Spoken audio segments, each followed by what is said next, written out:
The story begins 13 billion years ago. There was no Earth, no sun, no planet. There was only space. And in that space, two dead stars spinning around each other. They are called neutron stars. These are stars that have lived out their lives, but in dying, they perform one final magnificent act. When these two dead stars collide with each other, at 1/3 the speed of light. The explosion that occurs is called a kilonova. In that single explosion, temperatures reach billions of degrees, and in that fire, gold is born. Just one collision produces gold equal to 10 Earths. We witnessed this with our own eyes on August 17, 2017, when the LIGO and Virgo systems recorded the collision of two neutron stars 130 million light-years away. Event GW170817, the day in history when we proved that our jewelry is made from the death of stars. Just think, the next time your mother, sister, or wife wears a gold bangle, tell her, a dead star made this for you. 6 billion years ago, Earth was born. But at that time, Earth was not solid. It was a burning, molten ball. As Earth began to cool, heavy elements like gold, iron, and platinum sank to the center of the Earth under the pull of gravity. Scientists call this process the iron catastrophe. In other words, our gold was stolen, 3,000 kilometers below the surface. Even today, there is so much gold in Earth's core that if it were extracted and spread across the entire surface, it would form a layer half a meter thick. But we cannot reach it, and perhaps we never will. So then, where did the gold that humans found come from? The answer is, from the sky. 8 billion years ago, a strange period arrived that scientists call the Late Heavy Bombardment. Millions of asteroids struck Earth, bringing with them gold, platinum, and other precious elements. This gold scattered across the Earth's surface, in mountains, in rivers, across plains. And from here begins the love story between humans and gold. No date, no name, no witness. But there was a moment, one that surely came. Imagine, roughly 40,000 to 10,000 years ago, a human stands at the edge of a river, somewhere in Africa, Arabia, or Central Asia. Perhaps they came to drink water. Perhaps to catch fish. Perhaps they were just sitting, resting, and suddenly, at the bottom of the water, something glimmers. The wrong color, the wrong kind of shine. They reach in, pick it up, and they feel it. This is not a stone. It is heavy. Far too heavy. Impossibly heavy for its size. They press it, it bends. They strike it, it flattens but doesn't break. They put it in water, it keeps shining.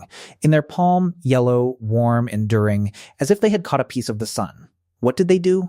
Perhaps they kept it. Perhaps they showed it to others. Perhaps they hung it around their neck. But one thing is certain, they did not throw it away. And from that very moment began the relationship between humans and gold. One that remains unbroken to this day. But wait, the question is, why does gold stand out? Why is it different from everything else? The answer comes in 3 parts. First, gold is lazy. Gold has 79 electrons, and their arrangement is such that gold does not react with oxygen, does not react with water, does not rust, does not change color. Leave it in a river for 100,000 years, it will come out exactly the way it went in. Meanwhile, iron rusts in a single season. Copper turns green, silver turns black. Only gold, always yellow, always shining. Second, gold is heavy. 3 grams per cubic centimeter, twice as heavy as lead. When a river flows, everything else washes away. But because gold is heavy, it collects at the bends of rivers, behind rocks, in quiet depths. It creates its own place. It waits for humans. Third, gold shines. In 2014, research from the University of Houston proved that humans are naturally drawn to shiny things. Why? Because of evolution. Millions of years ago, something shiny meant water, and water meant life. Gold emits light at 550 to 600 nanometers, the same wavelength that evokes feelings of sunlight, warmth, and life. Our brain sees gold and feels happy. This is not training, this is evolution. 1972, Bulgaria. A worker named Rachel Marinov was digging a trench for an electrical line, and his machine struck something that should not have been there. Digging stopped. Experts arrived. And what they saw, they could not believe. an entire cemetery, more than 300 graves, 6,500 years old, and in them, more than 3,000 gold artifacts. This was the Varna necropolis, on the shores of the Black Sea in Bulgaria, dating from 4560 BCC. But the truly shocking part? Most of the graves had no gold at all, or very little. And then came grave 43. One man, just one man. Buried with him, a gold scepter, a gold chest plate, gold rings, gold bracelets, gold earrings, gold decorative plaques. So much gold that it exceeded anything found in any single person's grave anywhere in the world up to that point. 6,500 years ago, someone was powerful enough to take all of this with them. What does this mean? It means that by then, gold was not merely found. Gold was not merely liked. Gold had become the language of power. In ancient Egypt, gold was called Nub, and Nub meant the flesh of Ra, the sun god. It was not just jewelry. It was not just wealth. In Egypt, gold was religion. Pharaohs were buried in gold because they were becoming gods, and gods were made of gold, and gold was made from the sun. There was a chain. Sun, gold, pharaoh, and breaking that chain was impossible. In 1922, Howard Carter opened the tomb of Tutankhamun. The inner coffin, pure gold, 110 kilograms. The death mask alone, 11 kilograms of gold, 3,000 years underground. And on that day, it looked as though it had been polished just yesterday. Because gold does not fear time. The Egyptians did not just worship gold, they turned it into an industry. 3,100 years ago, during the reign of Ramesses IV, a scribe named Amenakte drew a map. That map still exists today, and it is the world's oldest known geological map, the Turin Papyrus map. It shows the locations of desert gold mines, routes, rock formations, settlements, all with such accuracy that modern geologists still admire it. But working in those mines was hell. The Greek historian Diodorus Siculus wrote of narrow tunnels, oil lamps strapped to foreheads for light, and children sent into tight spaces where adults could not fit. Gold was beautiful, but extracting it was not. Between 1922 and 1934, British archaeologist Leonard Woolley was excavating in present-day Iraq, the royal tombs of Ur, 2600 to 2450 BCE. What he unearthed is still displayed in museums around the world. The golden helmet of Mescalamdug, made from a single sheet of gold, every strand of hair individually engraved. Queen Pwabi's headdress, gold leaves, ribbons, and rings. A golden dagger with a lapis lazuli sheath. But the most shocking discovery? Dozens of servants were also buried in those tombs, wearing jewelry, arranged in neat rows, dead, killed at the time of burial. Whatever gold meant to those people, it was worth dying for. In our subcontinent, the relationship with gold is not just about wealth, it is about the soul. The Vedas say gold is Hiranya, the offspring of the sun. The idol of Lakshmi is made of gold, because Lakshmi is the goddess of wealth, and wealth is incomplete without gold. In a Hindu wedding, the marriage is not complete without gold. The Mongol Sutra, the nose ring, bangles, bracelets, everything in gold. The subcontinent is still among the world's largest buyers of gold. This relationship, spanning more than 2,000 years, is just as strong today. In the mountains of Colombia, the Muisca tribe had a tradition. When a new chief was chosen, he was covered in gold dust.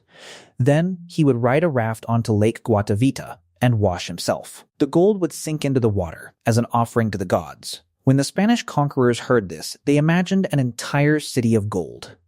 El Dorado, the Golden City. For decades, Spanish soldiers wandered through jungles. Thousands died, but the city was never found. Because that city never existed. Gold was a sacrifice, not a treasure.